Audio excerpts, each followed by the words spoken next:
श्री शिवाय नमस्तुभयम हर हर महादेव। दोस्तों, आप सभी लोग जानते हैं कि 22 दिसंबर 2024 यानी रविवार को पड़ रही है पौष महीने की अष्टमी तिथि। दोस्तों, इस बार की अष्टमी तिथि 2 दिन मनाई जाएगी, रविवार और सोमवार को, जो बहुत ही खास है। और दोस्तों, यह वह तिथि है जो पौष मास में पड़ने वाली सबसे बड़ी तिथि है, क्योंकि यह रविवार के दिन पड़ रही है और इसका बहुत ही बड़ा और विशेष महत्व होता है। पूज्य गुरु जी ने कहा है कि अगर कभी भी मौका लग जाए और पौष महीने की अष्टमी तिथि रविवार को पड़ जाए तो आप लोगों को 11 गेहूं के दाने का उपाय तो अवश्य ही करना चाहिए। इन दोनों का संयोग बहुत ही कम आता है। इसी के साथ में गुरु जी ने अपनी शिव पुराण कथा में बताया है कि इस दिन आपको 11 गेहूं के दाने का उपाय तो आपको अवश्य ही करना चाहिए, क्योंकि ऐसा दिन पूरे साल में सिर्फ एक ही बार आता है।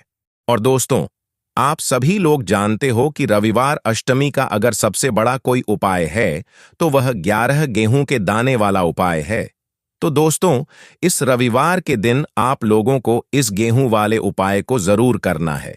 बहुत सारे लोग होंगे जिन लोगों ने इस उपाय को न किया हो, मतलब पूरा साल निकल गया, उन्होंने किसी भी दिन इस चावल वाले उपाय को न किया हो। पर दोस्तों, आपके पास एक आखिरी मौका बचा हुआ है, जो कि 22 दिसंबर के दिन है। तो इस दिन आप लोगों को इस वाले उपाय को जरूर कर लेना है। भले ही आपने पूरे महीने भर इस उपाय को न किया हो, पर अगर आपने इस पौष महीने की अष्टमी तिथि के दिन अगर इस वाले उपाय को कर लिया तो आपको इस उपाय को करने का वह फल मिलेगा जिसकी आपने कभी कल्पना भी नहीं की होगी। इसीलिए आप लोग इस वाले उपाय को एक बार जरूर कर लेना है, ताकि आप लोगों के हाथ से यह मौका न जा सके और आपको इस उपाय को करने का फल मिल सके। दोस्तों, यह उपाय पंडित जी ने अपनी अभी की ही श्री शिव महापुराण की कथा में बताया है। जी, इस उपाय को आज हम आपको बहुत अच्छे से समझाने वाले हैं। इस वीडियो को देखने के बाद इस उपाय को समझने के लिए आपको कोई और वीडियो देखने की जरूरत नहीं पड़ेगी। तो चलिए दोस्तों, उपाय को शुरू करते हैं। देखिए, यह इस पौष महीने के रविवार अष्टमी के दिन यह इतना खास होता है, इतना महत्वपूर्ण होता है। देखा गया है, कभी कभी बड़े बड़े पूजा पाठ अनुष्ठान से जो मनोकामना पूर्ण नहीं होते, वह पौष महीने के रविवार के दिन एक छोटे से उपाय करने से ही आपकी मनोकामना पूर्ण हो जाती है। और बहुत सारे लोगों ने इस उपाय को किया भी है और उनको इस उपाय को करने का फल भी जरूर मिला है। अगर आप लोग भी इस उपाय को करना चाहते हैं तो आप इस उपाय को पहले अच्छे से समझ लेना, सुन लेना, उसके बाद करना। आपको इस उपाय का फल जरूर मिलेगा। और इस उपाय को कर लेने से आपके घर में चाहे किसी भी प्रकार की दुख और समस्या क्यों ना चल रही हो, आपको उसका कारण भी नहीं पता कि भाई यह समस्या किस कारण से चल रही है। उसका कुछ भी कारण हो सकता है, जैसे पितृदोष हो सकता है या किसी भी तरह का मंगल दोष भी हो सकता है। तो इस दिन आप लोगों को यह वाला उपाय कर लेना है। यह एक ऐसा उपाय है जिस उपाय को अगर किसी विशेष दिन पर किया जाए तो भाई उस विशेष दिन का तो हमें मिलता ही मिलता है, पर हमने उस दिन पर इस उपाय को किया है तो हमें उससे भी बड़ा फल मिलता है। और फल बहुत जल्दी मिलता है, क्योंकि आप इस उपाय को बहुत ही बड़े और विशेष दिन पर कर रहे हो। तो चलिए अब उपाय के बारे में बात करते हैं। लेकिन उससे पहले आप लोगों को यह जानना आवश्यक है कि आखिर यह उपाय किस समय करना है, किसको करना है और कैसे करना है। तो चलिए हम आगे आपको वीडियो में एक एक करके बता देते हैं। लेकिन उससे पहले अगर आप लोग हमारे चैनल कर्मकुंज पर पहली बार आए हैं या फिर मेरी आवाज आज पहली बार सुन रहे हैं, तो हमारे चैनल को सब्सक्राइब जरूर कर लेना और इस वीडियो को लाइक करके कमेंट बॉक्स में श्री शिवाय नमस्तुभ्यम ओम नमः शिवाय जरूर टाइप कर देना। तो दोस्तों, इस 11 गेहूं के दाने वाले उपाय को हमें इस रविवार अष्टमी के दिन कैसे करना है, किसको करना है, किस समय करना है और कहां पर करना है, यह सारे सवालों के जवाब आपको इस वीडियो में मिल जाएंगे। और जो यह वीडियो देखेगा भाई, उसको 11 गेहूं के दाने वाला उपाय जरूर करना चाहिए, क्योंकि इस दिन एक गेहूं के दाने का भी बहुत ही बड़ा और विशेष महत्व होता है। और जब बात आ जाए 11 गेहूं के दाने की, तो यह सोने पर सुहागा वाली बात हो जाती है और यह एक बहुत ही बड़ा उपाय हो जाता है इस रविवार अष्टमी तिथि का। बात करते हैं उपाय की। देखो, गुरु जी ने कहा है कि अगर रविवार के दिन अष्टमी तिथि पड़ जाए तो इस दिन आपको 11 गेहूं के दाने वाला उपाय तो अवश्य ही करना चाहिए। देखो, यह उपाय यदि आपके जीवन में कर्जा बहुत अधिक है, आपके जीवन में संकट बहुत अधिक रहते हैं, आपके ऊपर बहुत अधिक विपदा आ रही है, बार बार आपको अपने व्यापार में और अपने धन में हानि देखने को मिल रही है, यानी कि आपको प्रत्येक कार्य में हानि हो रही है, तो आपको यह उपाय करना चाहिए। देखिए, इस उपाय के लिए आपको 11 गेहूं के दाने लेने हैं। ठीक है, 11 दाने लेने के बाद में आपको जरूरत होगी चावल के दानों की। 11 चावल के दाने और 11 गेहूं के दाने और चावल के दाने खंडित नहीं होने चाहिए। अब आप कहोगे, भैया गेहूं कहां से लेने हैं? देखो, आपको किसी भी किराना स्टोर पर गेहूं के दाने मिल जाएंगे, जाकर ले लेना। ठीक है ना? 11 गेहूं 11 चावल के दाने लेने हैं। साथ ही साथ आपको एक तांबे का लौटा लेना है और उस तांबे के लौटे में आपको जल भरना है। जल आपका खुद के घर का होना चाहिए, मंदिर का नहीं होगा। अब आप यह सब सामग्री लेकर पहुंच जाओगे महादेव के शिवलिंग के पास में शाम के टाइम पे प्रदोष काल में। देखो, जब आप यह उपाय कर रहे हो तो अपना फेस रखना उत्तर दिशा यानी नॉर्थ डायरेक्शन की तरफ। अब यहां पे जो मैं आपको क्रम बताने जा रहा हूं ना, उस मेरे क्रम को बहुत ध्यान से सुनिए।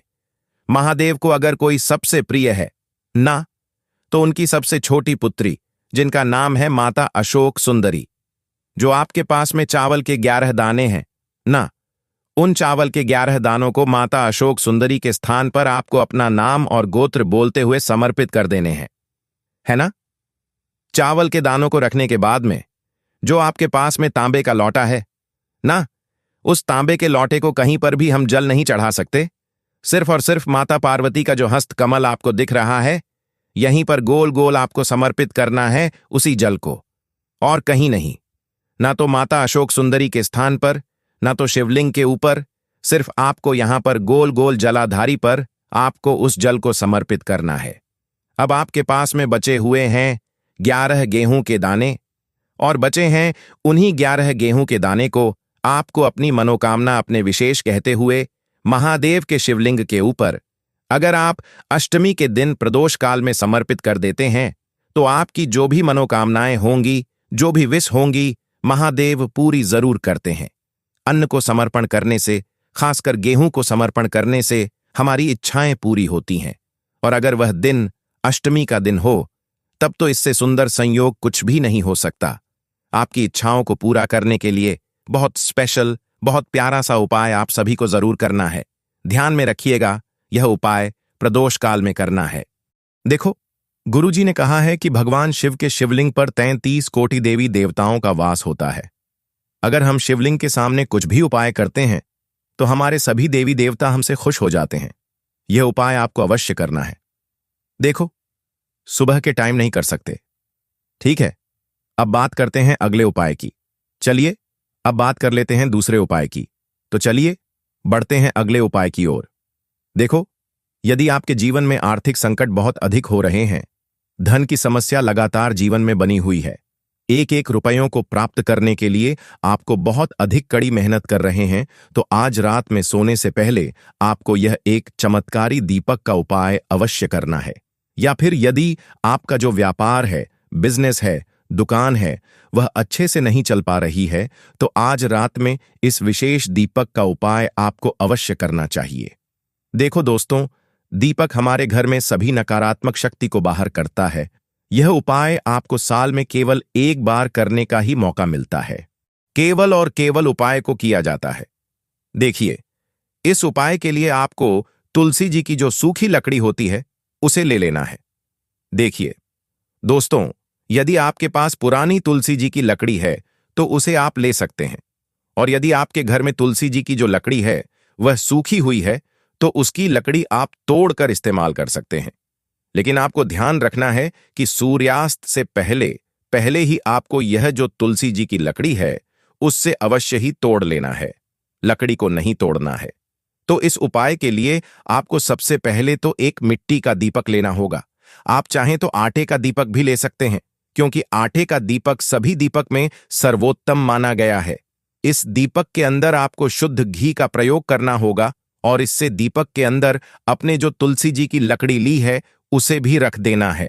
लेकिन यह जो तुलसी जी की लकड़ी है, इसमें आपको चारों तरफ अच्छे से घी लगा लेना है।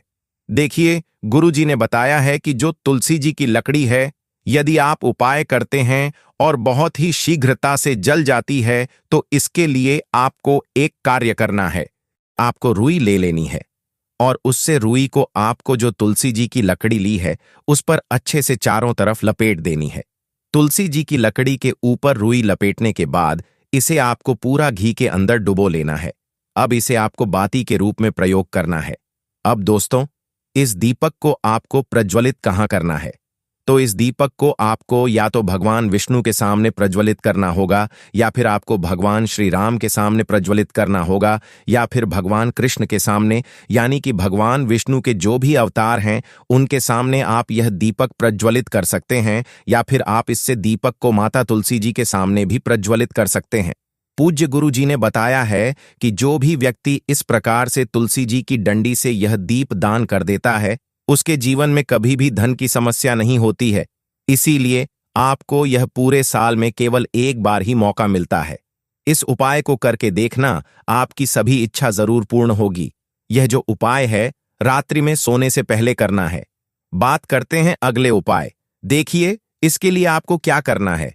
एक काली मिर्च लेनी है। देखो, ध्यान से समझना।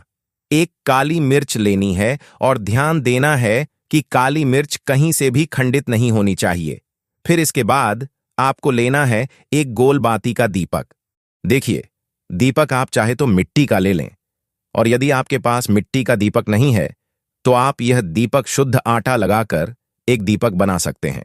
बस आपको ध्यान देना है कि उस आटे में आपको नमक या हल्दी का प्रयोग नहीं करना है। ठीक है?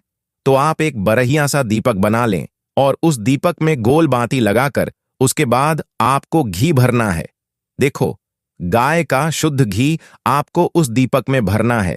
अब क्या करना है, आपको इन दोनों चीजों को लेकर चले जाना है बेलपत्र के पेड़ के पास। देखो, गुरुजी ने अपनी अभी की शिव महापुराण कथा में भी बताया था कि जो भी व्यक्ति प्रदोष काल में जो भी एक दीपक प्रज्वलित कर देता है, उसके घर पर धन की कमी नहीं हो सकती। देखो, यदि आपके घर के आसपास कहीं बेलपत्र का पेड़ नहीं है या घर से काफी दूर पड़ता है और आप जा नहीं सकते, तो आगे हम यह भी बताएंगे कि कैसे इस उपाय को करना है। अगर बेलपत्र वृक्ष ना हो तो देखो, अब आपको प्रदोष काल में इन दोनों चीजों को लेकर चले जाना है बेलपत्र के पेड़ के पास में। अब क्या करना है, सबसे पहले आपको उत्तर दिशा की ओर मुंह करके खड़े हो जाना है और जो आप दीपक लेकर गए हैं उससे आपको बेलपत्र की जड़ में प्रज्वलित करना है। दीपक प्रज्वलित करने के बाद आपको एक काली मिर्च अपनी हथेली पर रखना है और बेलपत्र के पेड़ का आपको 5 बार परिक्रमा लगा लेना है। और यदि आप परिक्रमा बेलपत्र के पेड़ का नहीं लगा सकते हैं, तो आपको दीपक को चारों ओर कुछ इस तरह से क्लॉकवाइज 5 बार घुमा देना है, मतलब आरती करना है। और घुमाने के बाद आपको उसी काली मिर्च को दीपक में डाल देना है और वहीं पर बैठकर हाथ जोड़कर आंख बंद करके आपको जो भी आपके जीवन में समस्याएं हैं, घर से लक्ष्मी जी का निवास नहीं है, घर में लक्ष्मी जी प्रवेश नहीं कर रही है, और भी जीवन में जो भी समस्याएं हैं, तो उस समय आपको विनती करनी है। ठीक है? अब इसके बाद यदि आपके घर के आसपास कहीं बेलपत्र का पेड़ नहीं है, तो आपको इन सब चीजों को लेकर चले जाना है शंकर जी के मंदिर में। और शिव जी के मंदिर पहुंचकर आपको क्या करना है, आपको इसी एक दीपक को आपको शंकर जी के मंदिर की जो चौखट होती है ना, वहां पर आपको इस दीपक को जलाना है। और दीपक जलाते समय आपका मुख उत्तर दिशा की ओर होना चाहिए। दीपक जलाने के बाद आपको क्या करना है, एक काली मिर्च अपनी हथेली पर रखना है और आपके जीवन में जो भी समस्याएं हैं, चाहे वह समस्या परिवार को लेकर हो या फिर धन को लेकर हो, वह समस्या बोलें। और बोलने के बाद आप उसी काली मिर्च को दीपक में डाल देना है और आपकी कामना पूर्ण हो जाए, घर में लक्ष्मी जी का निवास हो, ऐसी कामना आपको कर लेनी है। देखिए, शंकर जी की मंदिर की जो चौखट होती है ना, उसमें 33 कोटि देवी देवता निवास करते हैं। यदि आप वहां पर दीपक जलाते हैं तो इससे भगवान शिव तो प्रसन्न होते ही हैं, साथ ही आपको 33 कोटि देवी देवताओं का आशीर्वाद प्राप्त होता है और वह सभी प्रसन्न होते हैं जिनकी आशीर्वाद से आपकी कामना 100% पूरी होती है। तो आप यह उपाय जरूर करिएगा। आप बहुत ही छोटा सा उपाय है करके देखिएगा। देखिए, अब हम जान लेते हैं गुरुजी द्वारा बताए गए दूसरे उपाय के बारे में। यह उपाय बहुत ही चमत्कारी है, क्योंकि इस उपाय से आपके जिम्मे तेज की वृद्धि होगी, यानी कि जीवन से जितना भी अंधकार है वह सभी दूर होगा। तो इस उपाय के लिए आपको मात्र एक गुड़ का टुकड़ा लेना है। गुड़ का टुकड़ा आपके जीवन में तेज की वृद्धि करता है और साथ ही साथ आपके जीवन से जो अंधकार है उसे दूर करता है। इसी के साथ मैं आपको एक चावल दाना यानी कि अक्षत का दाना लेना है। यह चावल का दाना आपके जीवन में सुख शांति को लेकर के आता है। आपके जीवन में धन की जितनी भी परेशानियां हैं उन्हें समाप्त करता है। इसी के साथ मैं आपको मात्र एक हरा मूंग लेना है। हरा मूंग जो है वह बुध ग्रह को प्रसन्न करता है। देखिए, हरे मूंग का उपाय करने से बुध ग्रह मजबूत होता है और बुध ग्रह के मजबूत होने से बुद्धि, ज्ञान और विवेक की प्राप्ति होती है। तो यह तीनों ही सामग्री आपको एक एक लेनी है, यानी कि एक गुड़ का टुकड़ा, एक चावल का दाना, एक हरा मूंग आपको लेना है। देखिए, हरा मूंग का दाना और चावल का जो दाना है वो आपको साबुत लेना है, खंडित नहीं होना चाहिए। और इसी के साथ में आपको मात्र एक तांबे के पात्र के अंदर अपने घर से शुद्ध जल ले लेना है। देखिए, अब इन सभी सामग्रियों को लेकर के सीधे आपको पहुंच जाना है भगवान शिव के मंदिर में। आप यह उपाय सुबह से लेकर के शाम तक किसी भी समय कर सकते हैं, लेकिन रविवार के दिन ही आपको इस उपाय को करना है। तो सबसे पहले तो यह जो एक गुड़ का टुकड़ा है, एक चावल का दाना है और एक हरा मूंग का दाना है, उन तीनों को आपको उस जल के पात्र के अंदर डाल देना है। लेकिन यह जो उपाय है आपके जीवन की सारी परेशानियों को दूर करने के लिए होता है, लेकिन विशेष मनोकामना तीनों सामग्रियों से ही आपकी परिपूर्ण हो जाती है। देखिए, यदि आपके जीवन में तेज होगा तो सभी आपसे वार्तालाप करेंगे, सभी आपसे बात करेंगे और आपका जो मान सम्मान है वह बढ़ता है। और चावल का जो दाना है वह धन में वृद्धि करता है, मन की शांति के लिए होता है। और हरा मूंग जो है वह बुद्धि, ज्ञान और विवेक की प्राप्ति के लिए होता है। अब देखिए, यह जो एक पात्र है इससे आपको भगवान शिव के शिवलिंग पर धीरे धीरे अर्पित कर देना है। श्री शिवाय नमस्तुभयम इस मंत्र का जाप करते हुए और तुम रुकेश महादेव का मन में स्मरण करते हुए। लेकिन तुम रुकेश महादेव का स्मरण करने से यह जो उपाय है और अधिक प्रभावशाली हो जाता है। तो तुम रुकेश महादेव का स्मरण करते हुए यह उपाय करने से आपके जीवन में जो भी अशांति है वह सभी दूर हो जाएगी। तो इस प्रकार से आपको यह सुंदर सा उपाय कर लेना है। इसके बाद बात करते हैं तीसरे उपाय की। देखिए, यह उपाय बहुत ही अचूक उपाय है जो आपको करना है। देखो, इस उपाय के लिए आपको 2 दीपक लेने हैं। देखो, दोनों दीपक आपको मिट्टी के दीपक लेने हैं। उसके बाद आपको दोनों दीपक को प्रज्वलित करने के लिए आपको लंबी बाती लेनी है और यह दीपक घी और सरसों के तेल से दीपक प्रज्वलित करने हैं। यह सब लेने के बाद आपको लेना है एक कटोरी में कच्चा दूध थोड़ा सा लेना है और उसके बाद आपको लेना है एक लोटा जल। देखो, गुरुजी ने इस उपाय के लिए बताया है कि यह उपाय आपको प्रदोष काल में करना है। कहते हैं कि बेलपत्र के वृक्ष में प्रदोष काल के समय में महादेव वास करते हैं। उस समय हम कोई भी उपाय करते हैं तो उसका फल हमें अवश्य मिलता है। देखो, अब यह सब सामग्री लेकर आपको प्रदोष काल में चले जाना है बेलपत्र के वृक्ष के वहां पर। देखो, वहां पहुंच जाने के बाद आपको सबसे पहले बेलपत्र की जड़ में सबसे पहले वह दूध जो आप लाए हैं उसे समर्पित कर देना है। उसके बाद आपको जो एक लोटा जल जो आप लाए हैं वह आपको धीरे धीरे बेलपत्र की जड़ में समर्पित कर देना है। उसके बाद आप जो दीपक लाए हो, दोनों दीपक को आपको बेलपत्र की जड़ की तरफ मुंह करके एक दीपक घी का और एक दीपक तेल का प्रज्वलित कर देना है और आपकी जो भी मनोकामनाएं हैं वह महादेव को बोलना है। देखो, गुरुजी ने कहा, रविवार के दिन पर बेलपत्र की जड़ में दीपक प्रज्वलित कर देता है, महादेव उसकी सभी मनोकामना पूरी कर देते हैं। देखिए दोस्तों, आज के इस वीडियो में हमने आपको रविवार के दिन किए जाने वाले 3 बहुत ही सुंदर से उपाय बताए हैं। जो भी आपके लिए उचित है, सरल है, उसे आप कर सकते हैं। यदि उपाय से जुड़ा किसी भी प्रकार का सवाल है तो कमेंट में पूछ लें। उपाय को करते समय आप किसी भी प्रकार की गलतियां न करें। अगर आपको हमारी वीडियो पसंद आई तो हमारे इस कर्मकुंज चैनल को सब्सक्राइब जरूर करें। दोस्तों, यह सारी जानकारी जनहित को ध्यान में रखते हुए दी जा रही है। ज्योतिष और धर्म के उपाय और सलाह को अपनी आस्था और विश्वास पर आजमाएं। वीडियो का उद्देश्य केवल आपको बेहतर सलाह देना है। इस संदर्भ में हम कोई भी प्रकार का कोई दावा नहीं करते हैं। दोस्तों, आपको हमारा आज का वीडियो कैसा लगा, हमें कमेंट करके जरूर बताएं। वीडियो को अंत तक देखने के लिए धन्यवाद।